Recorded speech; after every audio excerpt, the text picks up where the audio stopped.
Filipi pasal 3 ayat 4b sampai 14. Jika ada orang lain menyangka dapat menaruh percaya pada hal-hal lahiriah, aku lebih lagi. Disunat pada hari ke-8 dari bangsa Israel, dari suku Benyamin orang Ibrani asli. Tentang pendirian terhadap hukum Taurat, aku orang Farisi. Tentang kegiatan, aku penganiaya jemaat. Tentang kebenaran dalam mentaati hukum Taurat, aku tidak bercacat. Tetapi apa yang dahulu merupakan keuntungan bagiku, sekarang kuanggap rugi karena Kristus. Malahan segala sesuatu kuanggap rugi karena pengenalan akan Kristus Yesus Tuhanku lebih mulia daripada semuanya. Oleh karena dialah aku telah melepaskan semuanya itu dan menganggapnya sampah supaya aku memperoleh Kristus dan berada dalam Dia bukan dengan kebenaranku sendiri karena mentaati hukum Taurat, melainkan dengan kebenaran karena kepercayaan kepada Kristus, yaitu kebenaran yang Allah anugerahkan berdasarkan kepercayaan. Yang ku kehendaki ialah mengenal Dia dan kuasa kebangkitannya dan persekutuan dalam penderitaannya, di mana aku menjadi serupa dengan Dia dalam kematiannya, supaya aku akhirnya beroleh kebangkitan dari antara orang mati. Bukan seolah-olah aku telah memperoleh hal ini atau telah sempurna, melainkan aku mengejarnya, kalau aku dapat juga menangkapnya, karena aku pun telah ditangkap oleh Kristus Yesus. Saudara-saudara, aku sendiri tidak menganggap bahwa aku telah menangkapnya, tetapi ini yang kulakukan. Aku melupakan apa yang telah di belakangku dan mengarahkan diri kepada apa yang di hadapanku, dan berlari-lari kepada tujuan untuk memperoleh hadiah, yaitu panggilan surgawi dari Allah dalam Kristus Yesus.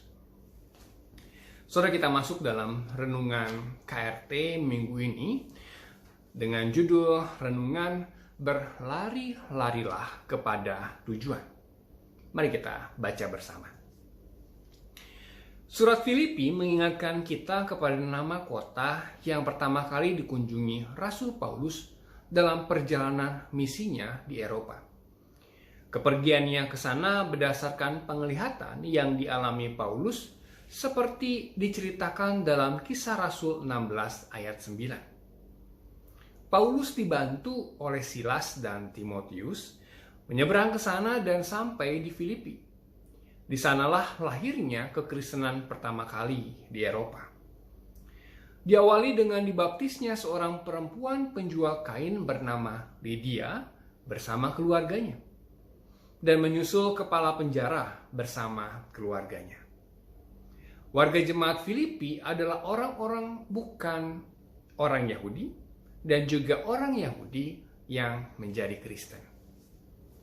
Saudara, surat dari Rasul Paulus ini ditulis kira-kira antara tahun 53 sampai 58 Masehi. Dari dalam penjara yang diperkirakan terletak di kota Roma. Surat ini ditujukan kepada jemaat di Filipi dengan maksud dan tujuan penulisan yang dilatar belakangi oleh keinginan Paulus untuk, yang pertama, menyampaikan rasa terima kasih atas perhatian jemaat Filipi yang telah dinyatakan melalui pemberian-pemberian yang mereka kirimkan kepadanya. Yang kedua, menghilangkan kecemasan jemaat Filipi sehubungan dengan pemenjaraan dirinya. Yang ketiga, memperingatkan jemaat Filipi adanya bahaya perpecahan, supaya jemaat Filipi hidup, berbuat, dan bersaksi dalam kesatuan roh. Yang keempat, memperingatkan adanya pengaruh Yudaisme yang menekankan hidup dalam legalisme atau hidup sesuai aturan Taurat Musa, yang hakikatnya penyangkalan akan Injil dan adanya bahaya kesempurnaan palsu. Dan yang terakhir, memberi semangat dan dorongan agar jemaat Filipi untuk tahan menderita dengan teguh dan mempercayakan hidup mereka dalam segala hal kepada Tuhan.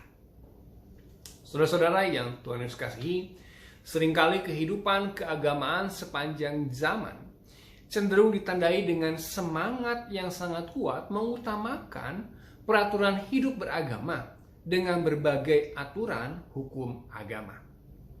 Hidup sempurna diukur dari sejauh mana seseorang taat menjalani aturan atau hukum agama. Hal seperti inilah yang Paulus lihat merongrong iman di jemaat Filipi. Paham yang datang dari dalam agama Yahudi atau Yudaisme sangat menekankan soal-soal disiplin lahiriah. Paulus mengungkapkan hal ini dalam pasal 3 ayat 4b. Hal-hal lahiriah yang dimaksud adalah sebagaimana Paulus kemukakan dalam ayat 2 dan ayat 3. Apa yang dikemukakan dalam bacaan kita adalah suatu jawaban Paulus terhadap paham Yudaisme.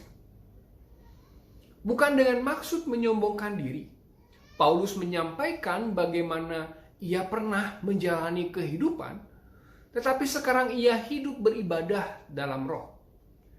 Tekanannya jelas. Ia meninggalkan kehidupan beragama yang mengagungkan hal-hal lahiriah dan seringkali menjadi ukuran kesalehan seseorang. Kini iman dan hatinya yang dipenuhi pertobatan ditampakkan dalam hidup penuh kerendahan hati dengan meneladani teladan ketaatan Kristus. Inilah hakikat hidup dalam roh. Inti ketaatan itu adalah mengasihi Allah dengan segenap hati, jiwa, dan akal budi, dan mengasihi sesama seperti mengasihi diri sendiri. Inilah hakikat dari seluruh isi kitab Taurat dan para nabi. Manusia seharusnya dapat bertingkah laku baik, bukan karena dipaksa oleh hukum seperti Taurat, tetapi karena dorongan hati, jiwa, dan pikiran yang dibarui oleh Roh Kudus. Nah, saudara, kalau berdasarkan lahiriah, keagamaan Paulus adalah sempurna. Paulus bukan hanya ahli dalam hal isi ajaran Taurat, tetapi juga dalam mentaati dan mempraktikannya. Bahkan menjadi penganiaya jemaat. Ia sudah sampai taraf menjadi seorang Farisi, suatu jabatan bergengsi yang tertinggi dalam keahlian dan sikap hidup yang sesuai Taurat. Itulah keagamaan yang sempurna secara lahiriah. Akan tetapi bagaimana semua itu kalau dilihat dari pandangan iman di dalam Roh Kristus? Paulus katakan dalam ayat yang ke-7, "Apa yang dahulu merupakan keuntungan bagiku, sekarang kuanggap rugi karena Kristus." Bahkan dalam ayat 8 dikatakan apa yang dulu dibanggakannya adalah sampah. Semua itu terjadi karena iman kepada Tuhan Yesus. Karena itu yang Paulus rindukan adalah orang yang beribadah dalam roh adalah hidup dipenuhi oleh keinginan mengenal Kristus dalam kuasa kebangkitannya dan bersekutu dalam penderitaannya, serupa dalam kematiannya. Artinya hidup bukan untuk kepentingan diri sendiri, tetapi bagi Tuhan yang dinyatakan dalam kasih kepada sesama, penuh pengorbanan sampai mati. Apakah semua itu gampang? Apakah Paulus merasa sudah berhasil dengan sempurna? Tidak dan belum. Sebagai pengikut Kristus, kita harus memiliki pegangan yang kuat. Dalam hal demikian kita perlu hidup disiplin dalam hidup keagamaan kita. Bukan dalam disiplin yang menekankan aturan-aturan lahiriah. Aturan lahiriah seringkali mendorong manusia pada kesombongan rohani dan kesempurnaan palsu. Sebab hatinya jauh dari Allah yang hidup. Disiplin kita adalah hidup dalam Roh Kristus, yang intinya adalah hati, jiwa, pikiran kita terikat pada aturan Allah dalam Kristus. yaitu hidup dalam kasih kepada Allah dan sesama. Dalam Kristus kita bebas, tetapi dalam ketaatan di dalam kasih. Apa ciri dari jiwa kasih? Hal ini dapat kita lihat dalam 1 Korintus 13 ayat 4-7. Sebagai pengikut Kristus, kita perlu sadar betul bahwa selama dalam dunia ini perjuangan kita belum selesai. Kita masih harus terus berlari dalam iman, berjuang dalam pengharapan. Untuk berhasil perlu disiplin yang kuat dan punya tujuan yang jelas. Apa yang menguatkan kita? Kita punya satu tujuan, yaitu tujuan iman, dan dalam hal ini harus menjadi pegangan kita.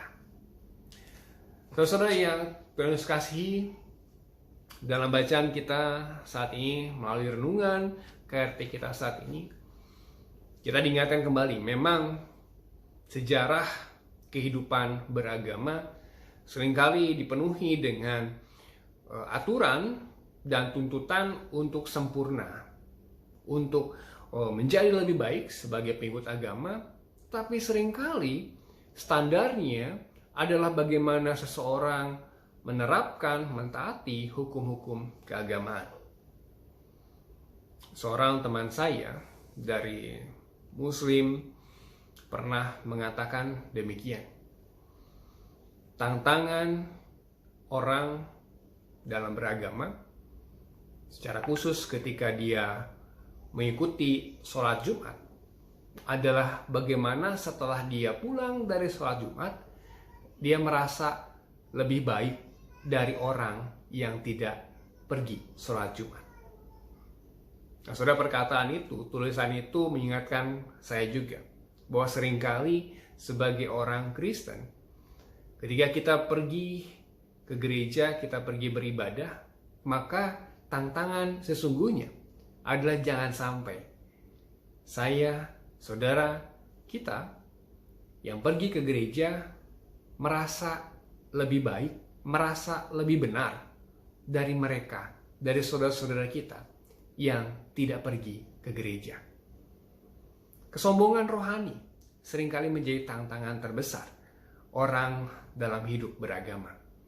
Bagaimana dia begitu taat, begitu rajin beribadah, membaca Alkitab, membuat dia merasa bahwa dia adalah orang yang lebih baik dari mereka yang tidak melakukannya. Nah, saudara, hal inilah yang juga disampaikan Paulus kepada jemaat di Filipi. Dalam hal keagamaan, Paulus telah sempurna menjalankan hukum Taurat. Dia disunat, dia melakukan segala macam hukum Taurat, bahkan dia menjadi penganiaya jemaat. Tetapi apa yang merupakan keuntungan, apa yang merupakan kebanggaan bagi Paulus ketika menjalankan semuanya itu, ia anggap menjadi sebuah kerugian karena Kristus. Bahkan apa yang telah ia lakukan, ia anggap sebagai sampah karena Kristus. Karena apa?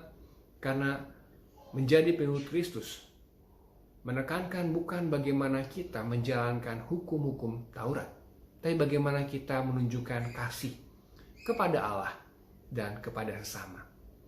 Bagaimana kita mengenal Kristus dalam kebangkitannya, bersekutu dalam penderitaannya, bahkan serupa dalam kematiannya.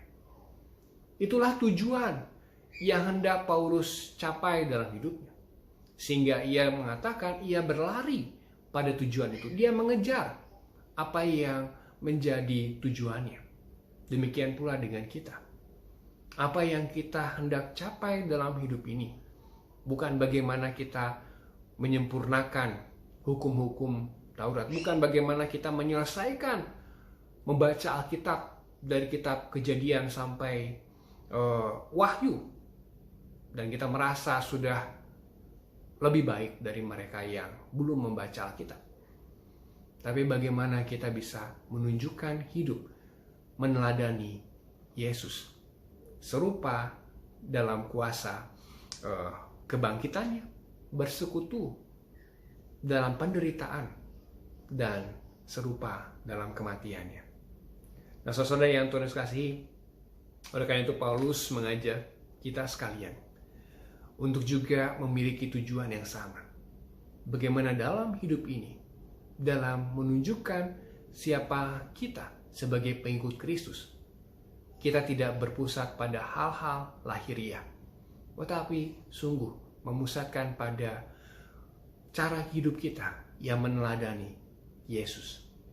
Nah, saudara, ada dua pertanyaan yang akan kita diskusikan, yang bisa saudara diskusikan bersama dengan keluarga ataupun orang-orang yang terdekat dengan saudara. Yang pertama, bagaimanakah kita dapat sampai pada apa yang disebut tujuan iman? Apa yang harus dilakukan? Bagaimana saudara dan saya bisa sampai pada tujuan iman kita? Apa yang harus kita lakukan? Yang kedua, dalam konteks kehidupan saat ini, terutama di Indonesia, bagaimana cara kita menjalankan tugas kesaksian sebagai gereja yang diutus ke tengah dunia ini? Nah, saudara, dalam konteks kehidupan sekarang ini, dalam kehidupan di Garut, dalam kehidupan secara umum, bagian dari bangsa Indonesia ini, bagaimana kita menjalankan tugas kita untuk bersaksi sebagai gereja yang diutus ke tengah dunia ini. Bagaimana kita menjalankan tugas kesaksian sebagai gereja yang diutus ke tengah dunia ini. Selamat merenungkan, selamat bersekutu, selamat menjalankan kebaktian rumah tangga. Kiranya Tuhan menolong kita sekalian. Amin.